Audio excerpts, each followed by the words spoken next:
Welcome to the Bearcat Coaches Show. I am here with head softball coach Glenn Crawford. You went through your entire fall season. Explain how that went. It was good. We had to fill some holes. We lost our right fielder, first base, and catcher, so we had some holes to fill there. So we were really encouraged by our incoming freshman class to see who could take over there, and some returners as well. Started off playing PC and split with them at their place, and then went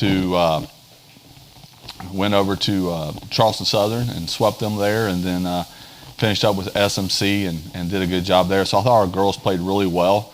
It was probably our best fall ball World Series competitive-wise that way. We brought in 3 new pitchers, so I thought they pitched really well. So we were really encouraged about the fall at the end of it, about the upcoming season. Yeah, along with the newcomers. But last year, you guys had the most wins since 1999 for a Lander softball team. Finished 35-15. PBC semifinal, just missed out on the NCAA berth. You returned 4 out of your 5 top hitters. You have 2 pitchers coming back that were dominant for you last season. How can last year's success help you for the upcoming season? I think it just helps us to be prepared for the conference and what it takes to get to the next level. Saying that that's the most wins we've had since '99. Yeah. I think we had to understand how the Peach Belt and regionals worked, how to get into regionals, and so when we play those non-conference games, that hey, those games are just as important as the conference games. So I think learning that and how to handle that part of the schedule is huge as well. So I think we're bringing back a lot of knowledge now of what the season takes, and hopefully these kids can pass it along to the freshmen and the underclassmen coming in. And then, like I said, with the new pitchers that are coming in, 2 of them are grad students coming in, so they've had the college experience, and so hopefully they can bring that experience as well to our pitching staff. And you guys have a tough schedule coming up in the spring. You play 7 games against teams that made the NCAA tournament last year, several more against teams that just missed out. Yeah. With this tough schedule, especially with PBC kicking off just after that, what can you expect for your team as PBC rolls around the end of February? Well, I think we'll be prepared for conference, that's for sure. I always like to have a non-conference schedule that will prepare us for our conference. I don't ever want to get to conference and say, well, we haven't seen that type of pitching, or we haven't seen that type of base running or defense. So hopefully the teams that we played will prepare us for our conference, and then number 2, it will help us with our region, getting in there good regional teams and prepare us. So hopefully, preferably we get to the region that will be prepared for that just as well. Coach, we wish you the best of luck on the season. Thank you for joining us for the first time on the Bearcat Coaches Show, and stay tuned for more of the Coaches Show after these messages.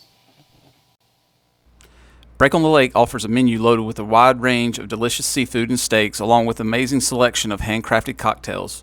From appetizers to soups and salads, Break on the Lake's food is served with an intimate space perfect for a cozy meal with family or a quiet date night. Whatever you're here for, you can always count on Break on the Lake for fresh seafood and a warm welcome from their team. Thanks to Sports Break and Break on the Lake, proud sponsors of Bearcat Athletics. Welcome back to the Bearcat Coaches Show. I'm here with head wrestling coach R.C. LaHaye. Your squad recently went up to Limestone for the first conference match of the year. You took care of business, but how did it feel not driving 7-8 hours to play some matches? Yeah, it was good, not having to be on the road, and travel all day the day before. It's nice as we get into these conference and super region matches. A lot of them are close proximity, so that helps. You had some strong performances against the Saints with some backups being called into action. How much of a relief is it knowing you can rely on someone such as a Caden Fisher to come out and impress and possibly get a pin? Yeah, it helps. The difference in Division II between good teams and great teams is they have that depth. We're going to need it. It's not just our 10 starters. We're going to need those backups throughout the year, and really those guys help push our guys in the practice room, so it's very important. Lander is becoming the freshman capital of the conference. Elijah Lusk was on fire last year. This season, David Hunsberger notched his 20th victory of the year, recording a pin at Limestone. How crucial has the freshman been to the success of the team this year? He's done well. He's really been a spark plug and really has kind of electrified the lineup. To get a true freshman who's 18 years old come in, and he's ranked in the top 5 in the country now. Yeah. And for him to do that as a true freshman is pretty impressive. And I know our other guys, they really feed off that as well. You guys take on a talented Life University squad, number 2 in NAIA. Yeah. What challenges does that pose as you wrestle your first home match since December 3rd? Well, they're a good team. I mean, they've top to bottom. I think they've got 10 All-Americans and multiple national champs in the lineup. So it's going to be a very good duel. We're excited to really see how our guys match up. And looking ahead, you travel to Mount Olive for a tri-meet against Mount Olive and Belmont Abbey on January 21st as we enter the final stretch. If you travel to Indianapolis, to Louisville, trip to Mount Olive's got to feel like a Sunday drive at this point. Yeah, it won't be too bad. Hopefully, like I said, we got Life tomorrow night and turn around and 2 big conference matches Saturday. So we're excited. And you guys got to make sure that you pull up to Finest Horde on Thursday, as we need the home mat advantage big time against Life University. Coach, thank you for joining us as always. Thank you. Good luck this week. Thanks. Stay tuned for more of the Bearcat Coaches Show. Open since 1959, the Dixie Drive-In is home to the Dixie Cheese. A short-order restaurant with a family-friendly atmosphere, the Dixie Drive-In offers comfort foods like burgers, fries, and sweet tea. Located across the street from the Jeff May Complex at 600 Montague Avenue, be sure to plan your post-game meal at the Dixie Drive-In. Welcome back to the Bearcat Coaches Show. New location here at Finest Horn. We're here with head men's basketball coach Omar Watad. Last time we spoke was last week. You guys head into Augusta, a tough loss there on the road. Then you play Clayton State twice, a win on the road and a win at home. What did you see throughout the week? I thought, if you go game by game, I thought versus Augusta, I thought we had a wonderful, the staff was able to put together a wonderful game plan, and the guys were able to execute some stuff that we hadn't done before. Did a phenomenal job. They played hard. I thought our first half was about as fierce and physical and tough as it needed to be. And then the second half, the Augusta's championship DNA came through, but at the same time, I thought we lacked a little bit of that same physicality as far as paint touching, finishing with physicality, selling out on drives and helping out and helping one another. I thought the moment got to us just a little bit, and it's okay. It's January. We're still building towards being our best selves come March. But that's what happened that game at Clayton State. It was kind of the reciprocal. First half was a complete egg. We kind of I may or may not have had some choice words with them at halftime, man, and they needed to tighten up and just play with more physicality, touch paint, play the game the right way, and we did. I thought we dominated that second half, and then the guys brought the proper mentality for kind of the doubleheader when we played on an MLK Monday, and they showed up. They showed up, played a good performance. Minus the turnovers, as I said, and probably gave up a little bit too much at the rim and fouled a little too much in the second half, but it's not easy to play the same team twice and back to back, especially having won the first contest. But our guys did a great job round two, and overall pretty good week. And you mentioned the assist to turnover ratio and the turnovers. Even with the hiccups, you're fifth in the nation in the assist to turnover ratio. You're led in assists by Tommy Moore with 3.8. Your freshman, Jacob Cooper, 3.7 a game. And then Sebastian Augusta has come in that backup point guard role, and he's put in some nice assist numbers. How has that been with the point guard play, getting the ball movement? Yeah, I mean, that's the stark contrast, probably the number one difference with this team compared to the last 2 years, taking care of the ball. You know what I mean? And it's been good. The guys done a good job taking care of the ball. They understand the value, valuing the possession. It's a numbers game, right? You take care of the ball, you have fewer turnovers, you get more shots. Simple as that. And so it's more than just those three. Anybody with the ball touches a lot of people's hands, and anybody can cough it up, as you saw on Monday. And they took care of the ball. They've been taking care of the ball a year, and they're an unselfish bunch that can make shots, make lays, make plays for one another. So the results are top 5 in the nation. This is turnover ratio. And Jared Sherfield, who just led the team in scoring and had a double-double against Clayton State. Ever since he didn't score against Aiken, he's averaging 17.5 points per game the last couple of games. Senior's really been stepping up for you guys offensively and defensively. Yeah, no, he's brought it, Augusta, again, I thought Augusta first half was one of the best halves he's played all year. I thought Clayton State, He just had this an aura about him and this swagger about him. And I was like, okay, this kid's he's ready. He's ready to make this semester what it's capable of being for himself, and he's done a great job in that regard. Chandler Lindsay as well as a senior, doing a phenomenal job. I thought Jalen had a great game on Monday. He's been I thought he did some actually tough physical stuff at Augusta too. He didn't really get many shots up, but he made some tough physical plays, and he was in there in crunch time. And though those guys are doing a good job, senior leadership. It's been necessary. Jalen Pugh, another thing he's been doing is just in practice. He's been a voice. He's been a voice, a leader. He's been a true leader. With actions and with words. And I'm proud of him for that. But guys are playing well. You guys are here at home today. This will come out on Wednesday. We're here just a couple hours. You guys will be tipping off against a good Columbus State team. You beat them at their place earlier in the season. What will the home court advantage be when you play them second time around? Yeah, they're going to be ready to play. They're going to be ready to play, and they're going to bring. They're going to give us their best shot. Our guys got to match the intensity and match the effort.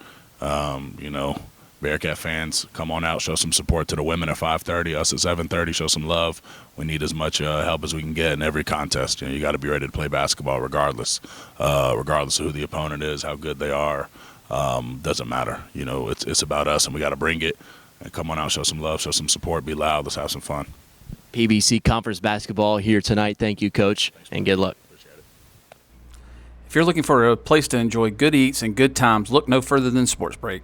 Great food, friendly service, and a fun atmosphere have been on the menu since 1990. So bring the family by for lunch, stop in to watch a game, or enjoy a late night with friends with some cold drinks while listening to live music at Sports Break. Here on the Bearcat Coaches Show, I'm here with head women's basketball coach Stephanie Gelhausen. Coach, it was a kind of a weird week last week. You guys started off on Wednesday with a tough game against Augusta, a game where you guys were even on the defensive glass, but offensively they kept getting a bunch of rebounds, including a big possession at the end of the fourth quarter. What was the physicality of that game, and how was your team? What was the difference in that game to you? We talked a lot about our guards rebounding. I mean, they are a very good offensive rebounding team, and they had a couple elite rebounders.